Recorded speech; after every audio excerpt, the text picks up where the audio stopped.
menjelaskan tentang daerah istimewa ibu kota kita, Jakarta. Nah, sebelumnya kami akan memperkenalkan diri kami dulu. Perkenalkan, saya hostnya yaitu Triza Davinasari, dan teman-teman saya Bella Agustin, saya Erita Fisya, Saya Putra. saya Diva Novela Anapenta, saya Laila Hanifah, saya Aliana, saya Hidayah dan saya Aliana Rani.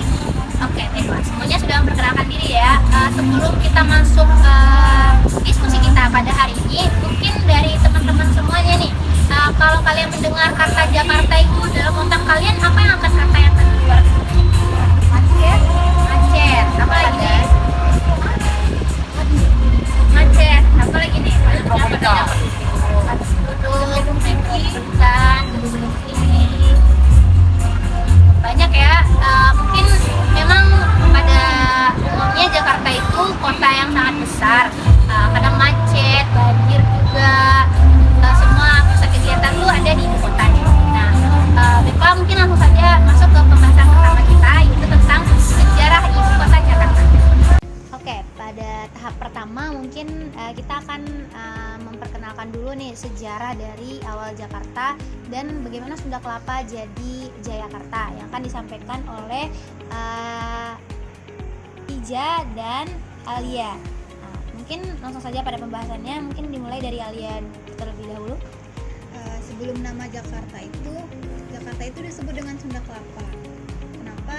Karena pada abad ke-15 Sunda Kelapa itu merupakan pelabuhan utama milik Kerajaan Sunda yang terletak di pesisir utara Pulau Jawa.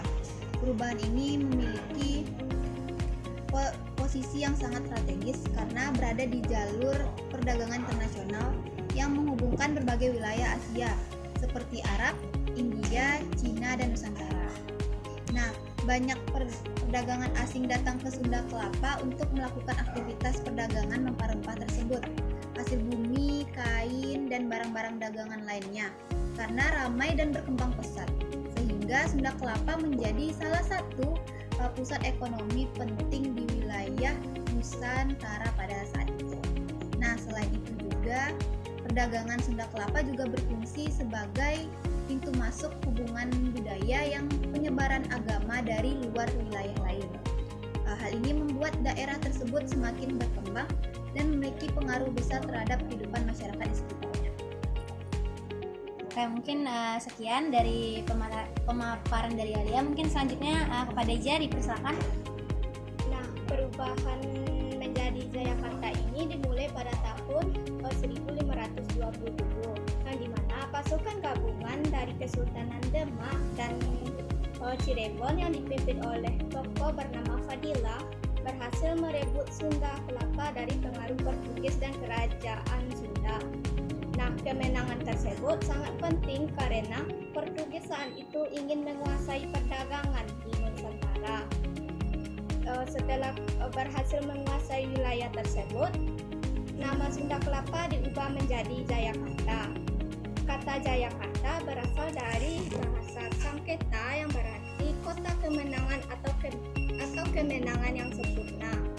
Tanggal keberhasilan merebut Sunda Kelapa ini yaitu pada 22 Juni 1527. Kemudian dijadikan sebagai hari lahir kota Jakarta dan diperingati setiap tahun hingga sekarang. Pada masa Jayakarta ini, wilayah ini berkembang menjadi pusat pemerintahan dan perdagangan Islam di pesisir utara Jawa. Hubungan perdagangan dengan daerah lain di Nusantara juga semakin maju.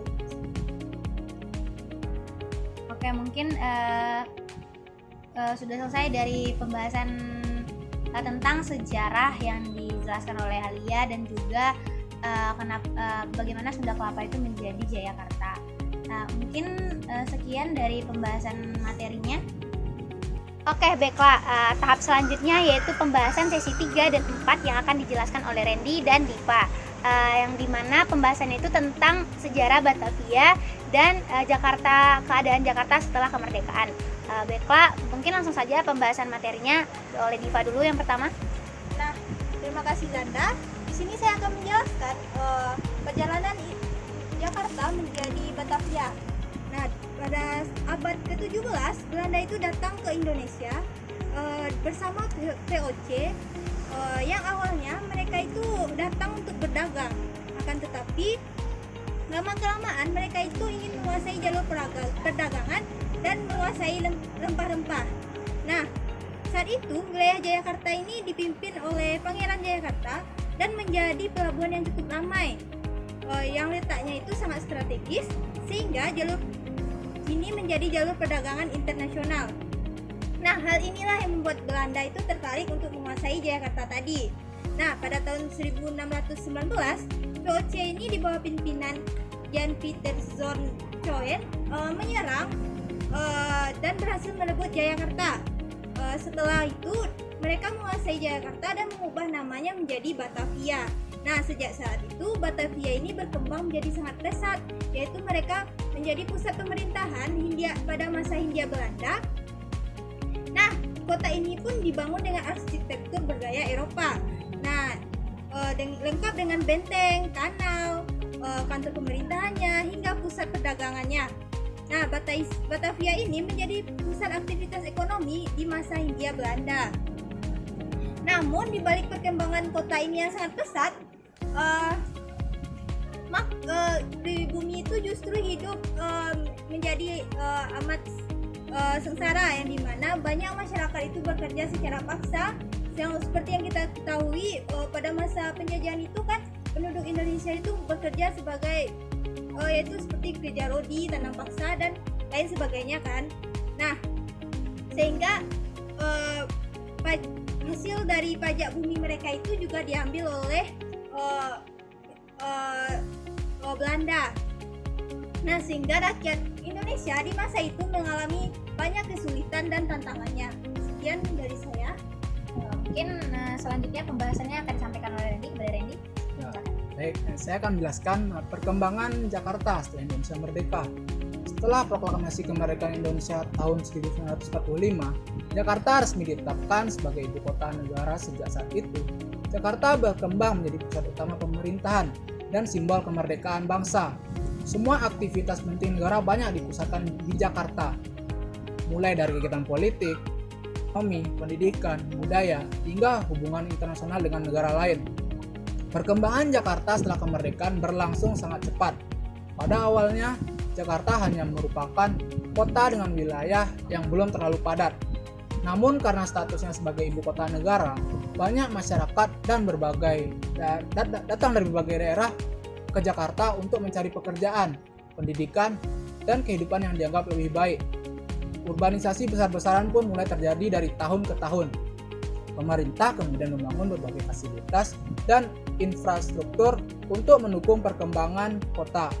Jalan raya diperluas dan kawasan industri mulai bermunculan.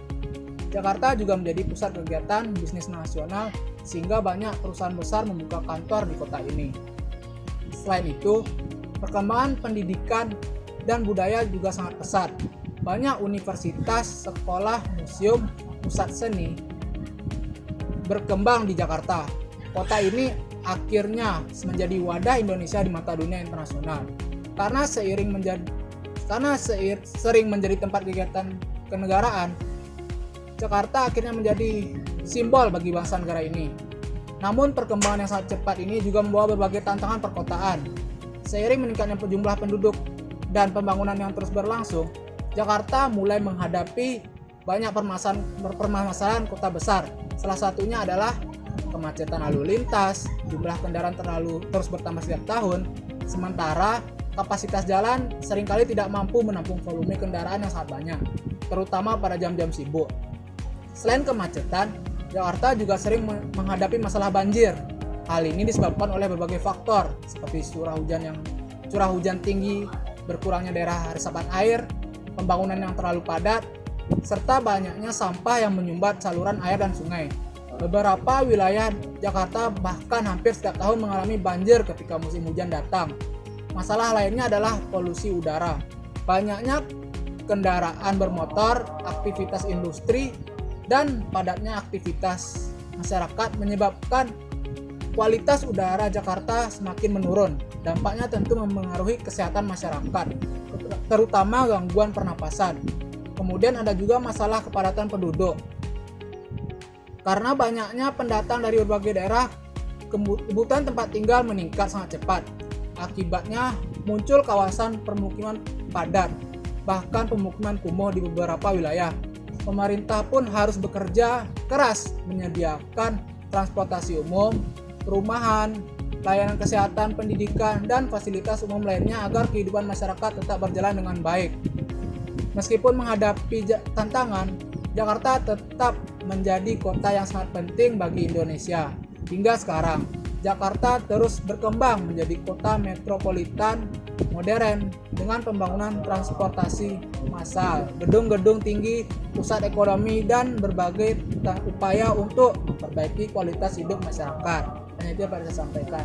Terima kasih. Oke, baiklah, dari pembahasan yang kalian paparkan tadi dapat kita simpulkan memang sejarah perjuangan dari Batavia itu sangat panjang perjuangannya dan sangat perjuangannya sangat berat lah dilakukannya. Sejarahnya dijajah oleh Belanda, namanya pun sering berganti-ganti dan akhirnya sampai sekarang kita mengenalnya sebagai Jakarta. Nah juga Jakarta setelah kemerdekaan penduduknya cukup ramai. Dari Jakarta yang kotanya hanya berpenduduk yang sedikit sekarang menjadi ibu kota yang sangat-sangat sibuk. Oke, sekian mungkin. Baiklah, pada tahap selanjutnya yaitu pembahasan sesi 5 dan 6 yang akan disampaikan oleh Airin dan Bella. Di mana pembahasannya itu yaitu tentang kenapa sih Jakarta itu diberikan daerah khusus dan apa bedanya sistem pemerintahan Jakarta dengan daerah lainnya. Mungkin langsung saja kita masuk pembahasannya, disampaikan pertama oleh Airin. Baik, saya akan menjelaskan itu bagaimana Jakarta itu menjadi negara yang khusus.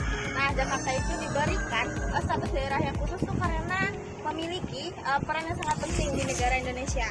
Bagaimananya Jakarta itu terdapat ada lembaga seperti Istana Negara, MPR, DPD RI, bahkan Mahkamah Agung serta kantor-kantor pemerintahan. Nah, bagaimanapun Jakarta itu disebut dengan negara nasional karena Jakarta itu sering mengadakan konferensi bagi negara-negara serta adanya kunjungan bagi kepala negara lainnya. Nah, selain itu Jakarta itu menjadi pemerintahan yang pusat karena Jakarta itu dikenal sebagai pusat ekonomi. Ada halnya seperti banyaknya perusahaan besar, mal, bahkan adanya pasar modal hingga kegiatan bisnis lainnya. Nah, tidak hanya itu, Jakarta juga memiliki peran internasional. Karena itu Jakarta ini sering dikenal sebagai tempat penyelenggaraan begitu unit seperti olahraga. Nah, karena itu Jakarta ini memiliki fungsi yang sangat kompleks. Jakarta ini tidak membutuhkan sistem pemerintahan yang berbeda dengan daerah yang lainnya gitu. Nah, oleh sebab itu Jakarta ini diberikan status sebagai daerah khusus ibu kota Indonesia atau DKI. Nah, status Jakarta ini memiliki kewenangan nih. Kewenangannya itu adalah pengaturan pemerintahan yang disesuaikan dengan perannya sebagai ibu kota negara. Nah, mungkin itu saja yang dapat saya jelaskan mengenai khususnya Jakarta ini.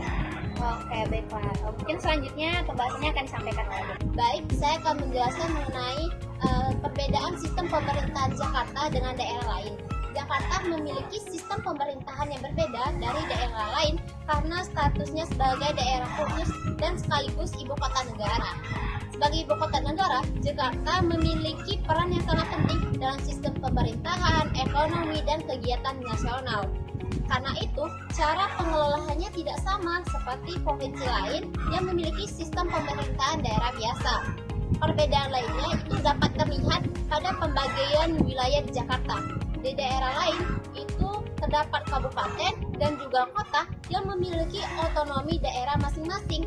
Namun di Jakarta terdapat kota administratif dan kabupaten administratif yang tidak memiliki kewenangan seluas daerah otonom. Hal ini membuat peraturan pemerintah di Jakarta jadi lebih terpusat dan langsung dapat disesuaikan dengan kebutuhan ibu kota. Dengan sistem pemerintahan seperti ini, Jakarta dapat dikelola secara lebih efektif untuk mendukung fungsinya sebagai pusat pemerintahan negara. Jadi, secara sederhana, Jakarta itu berbeda karena memiliki status khusus, pemerintahan yang lebih terpusat, dan pembagian wilayah yang tidak sama dengan daerah lain. Nah, mungkin sekian dari saya. Oke, baiklah. Dari pembahasan yang kalian sampaikan tadi, kenapa daerah Jakarta itu diberikan bagiannya khusus dan kenapa pemerintahannya berbeda dari daerah-daerah lain? Ya karena itu terpusat di ibu kota, makanya diberikan kewenangan kepada Jakarta untuk mengatur semuanya. Oke, mungkin sekian dari sesi ini. Oke, pada tahap selanjutnya yaitu pembahasan sesi 8 dan 9 yang mana pembahasannya itu ya tentang sistem kepala daerah di Jakarta dan tantangan apa yang dirasakan oleh Kota Jakarta yang akan disampaikan oleh Laila dan Alia. Mungkin langsung saja pada pembahasannya, dimulai dari Alia dulu. Baik, mengenai sistem pemerintahan di Jakarta itu, nah yang dimana Jakarta itu kan dimana sistem pemerintahan di daerahnya berbeda dengan daerah lain yang ada di Indonesia ini. Nah, yang dimana gubernur Jakarta itu memiliki kekuasaan dan tanggung jawab yang lebih besar karena Jakarta itu kan adalah daerah khusus. Nah, hal uniknya adalah wali kota dan bupati yang di Jakarta itu tidak dipilih langsung oleh masyarakat lewat pemilu. Nah, melainkan mereka itu dipilih dan diangkat langsung oleh gubernur. Nah, di mana tujuannya itu supaya kerjasama dan koordinasi pemerintahan itu bisa berjalan lebih cepat dan lebih teratur. Nah, selain itu, wali kota dan bupati di Jakarta itu hanya membantu menjalankan kekuasaan otonom seperti daerah lain. Di mana karena itu mereka itu juga tidak memiliki DPRD sendiri. Sistem ini dibuat agar pelayanan masyarakat itu dan pembangunan Jakarta bisa lebih efektif. Oke, mungkin selanjutnya pembahasannya oleh Laila. Mungkin selanjutnya itu yaitu tantangan terbesar yang dihadapi ibu kota kita saat ini, Jakarta, di mana tantangan itu adalah yang pertama itu kemacetan, yang mana hampir setiap jalanan itu kan dipenuhi dengan kendaraan pribadi, terutama motor, mobil, yang mana kendaraan itu kan orang-orang di Jakarta itu kan jam berangkatnya itu kan hampir sama, jadi banyak orang di daerah itu juga daerah Jakarta itu untuk bekerja, jadi kendaraan itu semakin meningkat, akibatnya waktu perjalanan jadi lebih lama, masyarakat juga lebih mudah lelah, polusi juga bertambah. Terus yang kedua yaitu tantangannya itu banjir, yang mana banjir itu menjadi masalah besar di Jakarta saat musim hujan. Beberapa wilayah tuh sering tergenang karena saluran air tidak mampu menampung debit air yang tinggi. Selain faktor hujan, masih ada kebiasaan masyarakat yang membuang sampah sembarangan, yang membuat aliran-aliran air itu tersumbat. Jadi banyak daerah yang resapan airnya itu berubah menjadi bangunan, dan pemerintah sudah melakukan normalisasi sungai dan memperbaiki sistemnya itu, tetapi masyarakat masih juga harus ikut menjaga lingkungan agar banjir bisa berkurang. Terus tantangan yang ketiga yaitu polusi udara, yang mana masalah serius di Jakarta itu yang banyaknya kendaraan yang bermotor, asap industri, dan aktivitas perkotaan yang membuat kualitas udara itu menurun. Dampaknya bisa dirasakan langsung seperti udara terasa panas, sesak, dan meningkatnya gangguan kesehatan terutama pada anak-anak dan lansia. Jadi untuk mengatasi hal itu, pemerintah mulai memperbanyak ruang terbuka hijau, mendorong penggunaan transportasi umum, serta mengurangi kendaraan. Jadi karena itu pemerintah terus melakukan berbagai upaya seperti memperbaiki transportasi umum, membangun fasilitas kota yang lebih modern, serta meningkatkan pelayanan publik.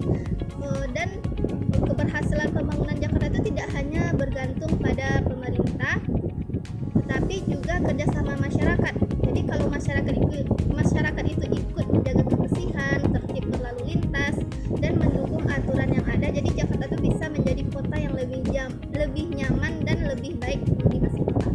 Oke. Jadi pembahasan dari yang telah kalian sampaikan, jadi sistem pemerintahan daerah dari Jakarta ini unik karena dia wali kotanya dipilih langsung oleh gubernurnya. Oke. Dan juga tantangan yang telah Laila sampaikan, yaitu tantangannya kemacetan, banjir, dan polusi. Dan dari ketiganya pemerintah sudah melakukan upaya untuk pencegahan dari masalah-masalah tersebut. Ya mungkin sekian dari sesi ini. Oke, baiklah, mungkin segitu dari diskusi kami tentang daerah istimewa ibu kota Jakarta.